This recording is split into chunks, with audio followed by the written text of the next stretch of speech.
Yes, what's up mga ka-updates? Usap-usapan ngayon ang dalawang champion sa bantamweight division na sina Junto Nakatani at Naoya Inoue.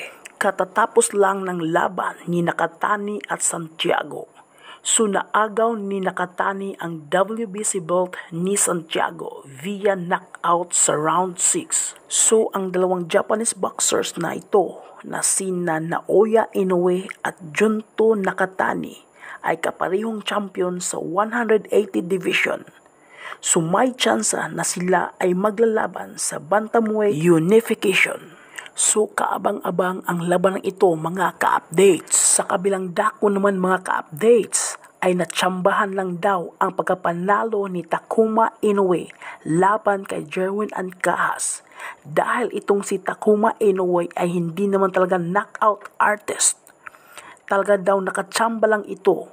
So hindi sila makapaniwala ang Team Casimero na matatalo sa Jerwin Ancajas kay Takuma Inoue. Kaya nakapagbitaw ng salita si Casimero na nakatsamba lang daw ito si Takuma Inoue. So hanggang dito lang po mga ka-updates. Sana wag mong kalimutang i-like, comment and subscribe. Maraming salamat po.